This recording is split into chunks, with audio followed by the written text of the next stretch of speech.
أعوذ بالله من الشيطان الرجيم بسم الله الرحمن الرحيم رب اشرح لي صدري ويسر لي أمري واحلل عقدة من لساني يفقهوا قولي। তো আপুরা, আমরা শনিবারের নিষেধ অমান্য করার ঘটনাটা কন্টিনিউ করছি এবং আপনারা স্ক্রিনে আশা করে দেখতে পাচ্ছেন যে কোন কোন সূরায় আসলে এই জিনিসটা সম্পর্কে বলা হয়েছে। তো এখন আমরা আমাদের সময়ের প্যারাবল বললাম যে আমাদের সময়ে পরীক্ষাটা কিভাবে আসতে পারে। এখন ফিরে যাচ্ছি আবার ওই ঘটনাটাতে যে কি হয়েছিল আসলে। তো ওরা যখন দেখলো যে সমস্ত মাছের প্রচন্ড প্রাচুর্য হচ্ছে, শনিবারে আসতেছে, তো তখন ওদের কাছে মনে হলো যে হাউ অ্যাবাউট আমরা করি যে আমরা শনিবারে জাল পেতে রাখবো, ঠিক আছে, আমরা শুক্রবার রাতে জাল পেতে রাখবো। তাহলে শনিবারে যেসব মাছ সমস্ত আসবে সে সমস্ত মাছগুলো হচ্ছে আমরা পাবো, আর তারপরে রোববারে গিয়ে আমরা সেই মাছগুলো তুলে ফেলবো। তাহলে তো এখন একটা জিনিস হচ্ছে যে দেখেন, এটা কিন্তু লিটারালি আপনি কিন্তু এটাকে হারাম বলতে পারবেন না, কারণ শুক্রবারে তো মাছ ধরা নিষেধ না, শুক্রবারে জাল পেতে রাখা তো নিষেধ না, আবার রোববারে গিয়ে সেই মাছগুলো কালেক্ট করাও তো নিষেধ না। what's problematic হচ্ছে the spirit of the law. Spirit of the law হচ্ছে যে আপনাকে you have to give up something, অথবা আপনার আপনাকে দিন এবং দুনিয়ার মাঝে একটা জিনিসকে বেছে নিতে হবে, আপনাকে পরকালের জন্য দুনিয়াটাকে ছাড়তে জানতে হবে, ঠিক আছে।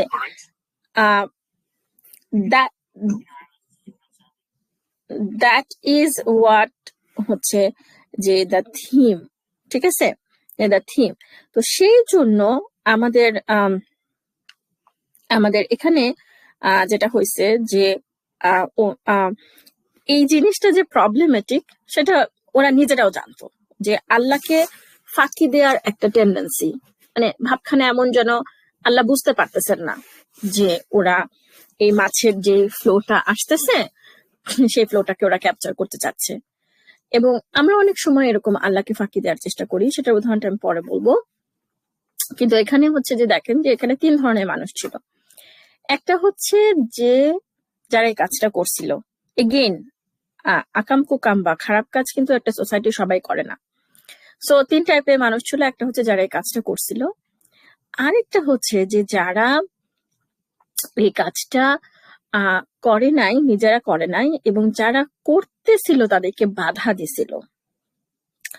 আর 3 নাম্বার হচ্ছে যে যারা করতেছিল তাদেরকে হচ্ছে বাধা দেয় নাই, ভাবছে যে ওদেরকে বলে কোনো লাভ নাই। মনে করছে যে এটা তো হচ্ছে গন কেস। এই জায়গাতে আমাদের প্রচন্ড একটা লার্নিং আছে, সেটা হচ্ছে যে আল্লাহ সুবহানাহু ওয়া তাআলা এই 3টা টাইপের মধ্যে মাত্র এক টাইপের কথা বলছেন, যে তারা হচ্ছে দে আর দ্য সেভড পিপল। আপনারা রেলিভেন্ট আয়াতগুলো একটু পড়ে নিবেন প্লিজ। তারা হচ্ছে saved people. So saved people হচ্ছে তারা যারা হচ্ছে নিজেরা করে নাই এবং অন্যকেও করা থেকে বাধা দিছিল। আর এই গ্রুপটা যারা হচ্ছে অন্যদেরকে লস্ট কেস ভাবছিল, তাদের ব্যাপারে কিন্তু কোরআন এক্সপ্লিসিটলি কিছু বলতেছে না। আর অফকোর্স যারা করছিল তারা তো শাস্তি পাইছি, এবং আরেকটা জায়গায় বলতেছে যে তাদেরকে তারা বানর বা শুকর হয়ে গেছিল। তো এখন এই জায়গাটায় আমার কাছে মনে হয় যে it's very important to understand যে আমরা দাওয়াতি কাজ আসলে কেন করি। আমাদের দাওয়াতি কাজের উদ্দেশ্য কিন্তু এটা না যে সবাই মুসলিম হয়ে যাবে অথবা সবাই প্র্যাকটিস করা শুরু করবে। দেখেন, এই আয়াতটা সূরা আরাফের 164 নাম্বার আয়াত, আমি অংশটুকু হাইলাইট করছি, বোল্ড করছি, যে এটা হচ্ছে আমার দায় এড়ানোর জন্য। এবং এই কথাটা আমি এই কথাটা আমি সেদিন আমার ক্লাসে বলতেছিলাম, আমাকে যদি কেউ বলে যে পরকালকে এক কথায় প্রকাশ করুন, অনেক সময় আমাদের থাকতো না ছোটবেলায়, এক কথায় প্রকাশ করুন, পরকালকে যদি এক কথায় প্রকাশ করতে বলা হয়, তাহলে এক কথায় আমি বলবো যে it's the day of blaming. সবাই সবাইকে ব্লেম দিয়ে নিজেরা বাঁচতে চাইবে, সেটা মা সন্তানকে হোক, সন্তান মা বাবাকে হোক, লিডার ফলোয়ারকে হোক, ফলোয়ার লিডারকে হোক, ভাই বোনকে হোক, বোন ভাইকে হোক, হাজবেন্ড ওয়াইফকে হোক, ফ্রেন্ড ফ্রেন্ডকে হোক, যে যেভাবে দোষটা আরেকজনের উপর চাপায়ে হোক, শয়তান মানুষকে হোক, মানুষ শয়তানকে হোক, ওই জাহান্নাম থেকে বাঁচতে চাইবে, ওই দিনের আযাব থেকে বাঁচতে চাইবে। তাহলে কি হবে? আমার যে ওয়ার্কাররা, আমার যে ফ্রেন্ডরা একটা ভালো কথা শোনে নাই, যারা আমার মানে মানে যারা কোনোদিনও আগ্রহ প্রকাশ করে না ইসলামের ব্যাপারে জানার জন্য অথবা ব্লা, তারা আমাকে দোষ দিবে যে আমাকে দাওয়াত দেয় নাই, ও আমাকে দাওয়াত দেয় নাই। একজন তখন, যারা হয়তো বা দুনিয়াতে খুব গলায় গলায় খাতে ছিল, তারা পরকালে একজন আরেকজনকে অভিশাপ দিবে, অস্বীকার করবে যে তাদের মধ্যে কোনো সম্পর্ক ছিল। তখন যখন ব্লেম দিবে আমাদেরকে যে দাওয়াত দিই নাই, তাকে ডাকি নাই, হেন তেন, তখন যেন আমরা বলতে পারি যে ইয়া রাব্বি, আমি চেষ্টা করছিলাম। তো এই জায়গাটা, এই স্পেসিফিক ঘটনাটাতে কি হবে, যে যারা হচ্ছে মাছ ধরতেছিল, মানে যারা হচ্ছে এই করছিল, যারা এই যারা হচ্ছে এই কি বলে, যারা হচ্ছে এইভাবে আল্লাহকে ফাঁকি দেওয়ার চেষ্টা করতেছিল, তারা পরকালে বাকিদেরকে ব্লেম করবে যে ওরা আমাদেরকে নিষেধ করে নাই, যদি নিষেধ করতো তাহলে আমরা শুনতাম। কিন্তু মানে a group of people right যে they were the lost case বললেও হয়তো শুনতো না, কিন্তু আমার পালনকর্তার সামনে দোষ ফুরানোর জন্য যে আমার কাজ বলা আমি বললাম, এবং অবশ্যই সেটা যেন আন্তরিকতাপূর্ণ হয়, সেটা যেন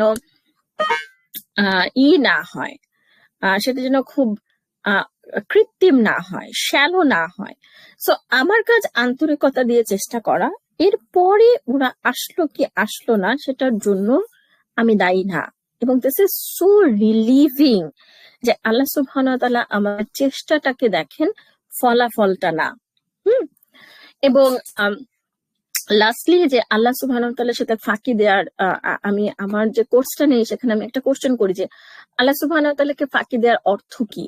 হ্যাঁ, অর্থ কি, এটার একটা উদাহরণ দেন। অনেকেই প্রপারলি এটার উদাহরণটা দিতে পারে না। এটা হচ্ছে যে আমি কিন্তু মানে একটা লকে লিটারালি ফলো করা, কিন্তু সেটার স্পিরিটটাকে বাধাগ্রস্ত করা। যেমন ধরেন, আমার কাছে উদাহরণটা মনে আসতেছে যে ধরেন আমি জানি যে কথার কথা রোজার 15 তারিখে আমার জাকাত ফরজ হবে। এখন আমি কি করলাম, রোজার 10 তারিখে এসে আমার যে ক্যাশ টাকা ছিল সেটা আমি কাউকে গিফট হিসেবে দিয়ে দিলাম। দিয়ে দিলাম, ধরেন হাজবেন্ড ওয়াইফকে গিফট হিসেবে দিয়ে দিল। এরপরে পার হয়ে যাওয়ার পরে, জাকাত এর সময় পার হয়ে যাওয়ার পরে আবার সে বউয়ের কাছ থেকে ওই টাকাটা নিয়ে নিল। এখন তার তো আর জাকাতে বল মানি নাই, সে তো তার বউকে গিফট দিয়ে ফেলছে। এখন সে যদি কোনো মুফতির কাছে জিজ্ঞেস করে যে আমি যদি জাকাত ডিউ হওয়ার 1 সপ্তাহ আগে এই টাকা কাউকে গিফট দেই, তাহলে কি আমার জাকাত দিতে হবে? মুফতি কি বলবে? অবভিয়াসলি না, দিতে হবে না। তখন প্রশ্নটা হচ্ছে যে মানে কিন্তু অন্তরের খবর তো আল্লাহ সুবহানাহু ওয়া তাআলা জানেন। আমি তো আসলে গিফটটা দিছি হচ্ছে জাকাত অ্যাভয়েড করার জন্য। So it hits or it affects the spirit of the law.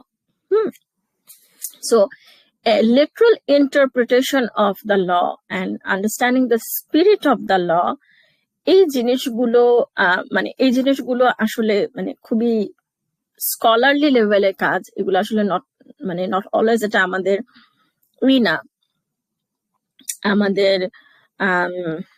আমাদের আম, আম জনতার পক্ষে এই দুটার মধ্যে ডিফারেন্সিয়েট। এবং দেখবেন যে অনেক ফতোয়াতে অনেক সময়, মানে কারণ ফতোয়ার ডেফিনেশন হচ্ছে বাই ডেফিনেশন এটা পার্সন টু পার্সন ভ্যারি করে, সিচুয়েশন টু সিচুয়েশন ভ্যারি করে, এবং এটা প্লেস টু প্লেস ভ্যারি করে। তো আপনি অনেক কিছু আপনি দেখবেন যে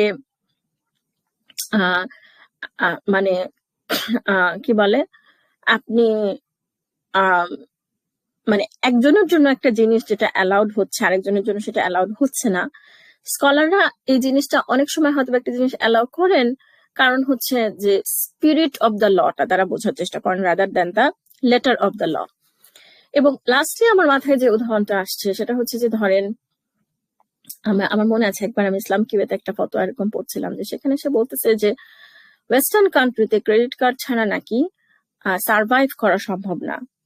সো এটা কি জরুরতের মধ্যে পড়বে কিনা এই অনুযায়ী উনি একটা ফতোয়া নিচ্ছেন, এবং সে বলতেছে যে হ্যাঁ, যদি এমন হয় যে ক্রেডিট কার্ড ছাড়া বেঁচে থাকা যাবে না ওয়েস্টার্ন ওয়ার্ল্ডে, তাহলে ক্রেডিট কার্ড তাহলে শুধু ক্রেডিট কার্ড নেওয়া যাবে।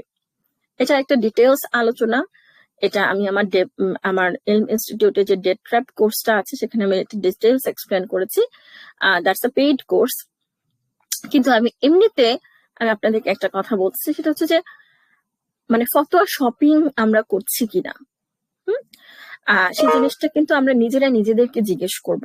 আল্লাহ সুবহানাহু ওয়া তাআলা আমাদেরকে আমাদেরকে এটা মানে মানে এটা আমাদের নিজেদের মনটা বুঝতে হবে যে আমি যা শুনতে চাই আমি সেটা আমার আলিমকে এমন ভাবে প্রশ্ন করে, এমন ভাবে আমার সিচুয়েশন এক্সপ্লেন করে আমি তার কাছ থেকে সেই ফতোয়া আদায় করছি কিনা যেটা আসলে আমি শুনতে চাই। এবং লাস্টলি অনেক সময় মানুষ বলে যে আমি বেশি জানবো না, আমি একটা হালাকা অ্যাটেন্ড করব না, কারণ বেশি জানলে বেশি মানতে হবে। এই যে আমি এটাকে আল্লাহকে ফাঁকি দেয়া না, এটাও তো আল্লাহকে ফাঁকি দেয়া। যে আল্লাহ কি জানেন না যে আমি ইচ্ছা করে দিন শিক্ষা করতেছি না? আল্লাহ সুবহানাহু ওয়া তাআলা তো এটা জানেন। যাই হোক আপুরা, আজকে এইটুকুই, আমাদের এই টপিকটাও এখানে শেষ ইনশাআল্লাহ। আমরা নেক্সট টপিকে যাব আগামী পর্ব থেকে। জাযাকুমুল্লাহ খায়রুন শোনার জন্য। আসসালামু আলাইকুম রাহমাতুল্লাহি ওয়া বারাকাতুহু।